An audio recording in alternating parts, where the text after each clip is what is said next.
Oleh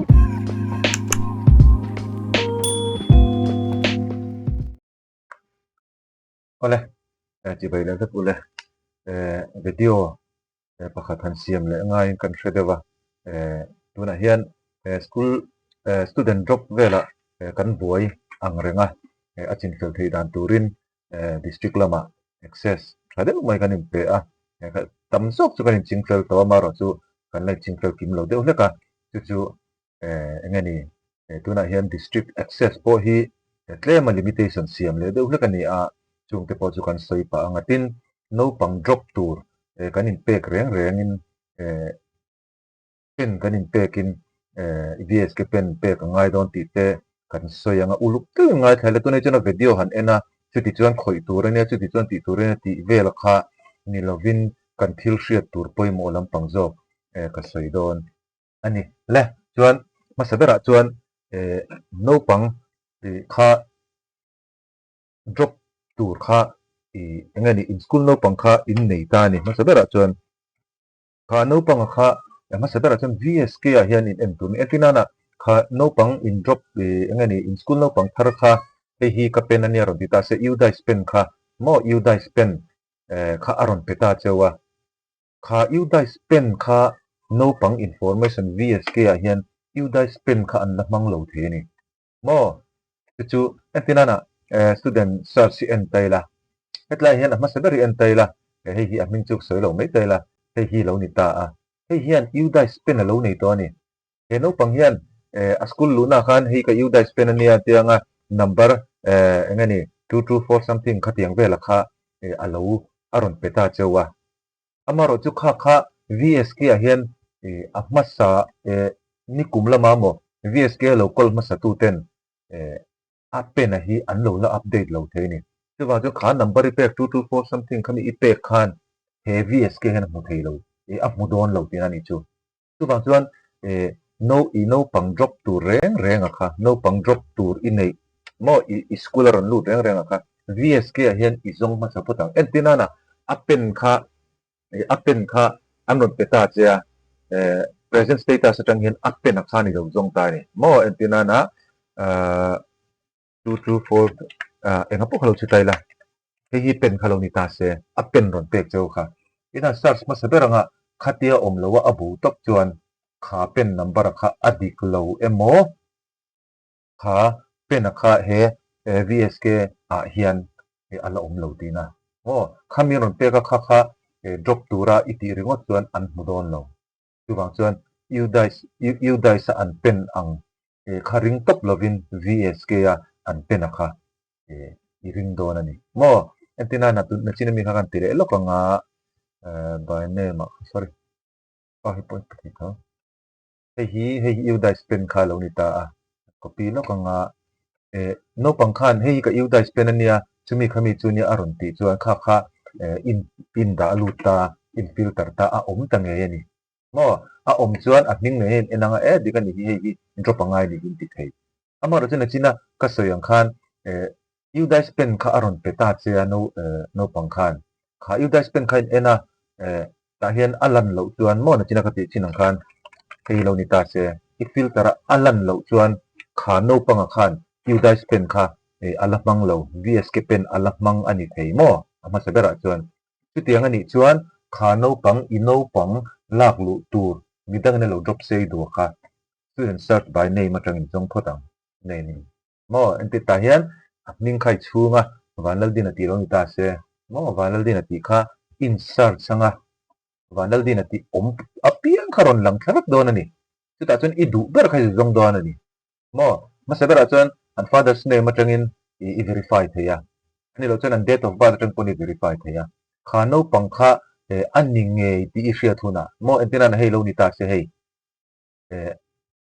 a englo hi a temporary in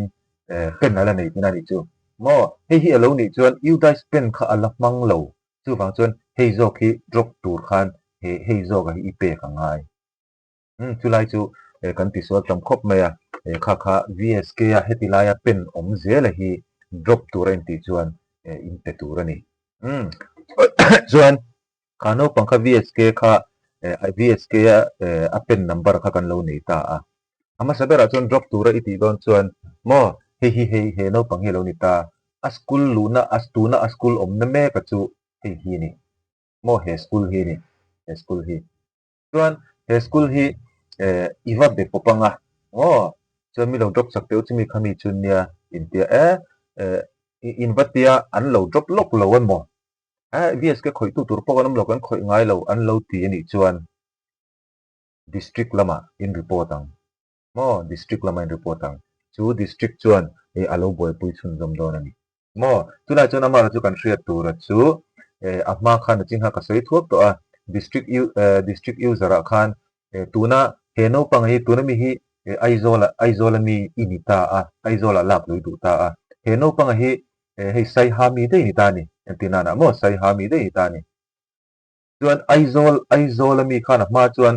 aizola district mi khan sai ha mi poi aba drop tok the ni mo access ka kan pe jaw an nei jawa amar chu tuna chuan kha access ka ti ji mani to a district aizol district khan sai ha mi hi aba drop the to lo aizol district a office lampanga in charge te khan sai ha lampanga in charge te an ba bianga sai ha lampanga in charge te khan hi an lo enanga an lo drop to nani mo a indirect do hlek to ni chu kan shale do nia kan district in charge ne kan pe khan an lo drop got thei to lo wa a omna chu wang tak chuan a omna school le drop tura district a i report dong khan pinan hei sai ha ti ni ta a district a report khan hei chau hi report ringot chuan district ta khan lo zon boi le ngai chu wang chuan a boi thak ma sabera chuan an ming in da anga an pen in da anga an school number le UDIS ko te po hi da tel thei chuan du thu sa mania maro chu an district hi chu ji te langa ya achan chu hemi tang hian an lo hramai thei lo ve the sai ha district lampang khan hi meloti sakpe hemi englo hi hemi pen hi melo drop sakpe ti thei nang khan an district omna hi poi model don ni mo a pen le a ming chau i pek ri ngot chuan pen le ming chau pek ri ngot chuan khoi district ber ngen thelo banga ani lo te khan lo pe ko boi shrip thei chu wang chuan an pen le an ming le an district hi district lama impact chuan district dang ani chuan amara chu aizol district ami ve ani chuan district aizol district ami khan aizol district chu ami chu an drop back theya mar chu district dang ani chuan an district dang kha i pek tel angai don ani chu chu kan lo hre thar le anga adot le chuan adot le kan soi le du chu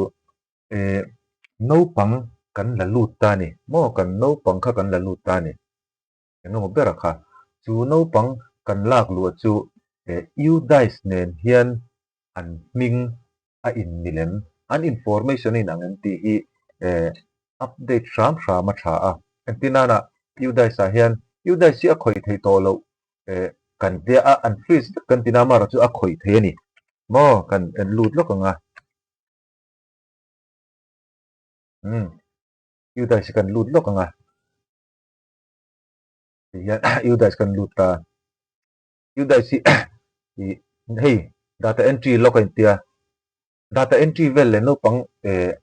update vel ka chu engma kan ti thei to lo amaro chu information lang na kan lamang the entina na apar modulo om ta apara khan class 1 ti hei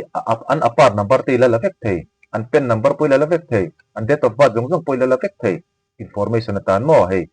an information po amaro chu information hi update thei to lo ni chu ta chuan no pang lak thara kha mo entina na UDIS pen ne kha hi lo ni ta ni ino pang lak thara kha hi lo ni ta ni ilak lu thara kha hi global search atang hian apen atang hian search hanga hi ning lo ta Alexander Van Lel kima hetilai Van Lel din hetilai in ziak nen hian ai mil lo the ni mo hi tam taka om athena chuan antina na R Van Lel ro VSK hian R Van Lel ro ta ti khana lo oma amara chu UDIS lama chuan Van Lel ro ta ral te ti dei ta khana lo oman chu UDIS khain va honganga global search atangin hemi UDIS pa ngai pen VSK ti ni lo kha UDIS pa ngai pen ani chuan kha UDIS pa ngai a hian global search a pen atangin in va search sanga hetilai an ming zia dan ang hian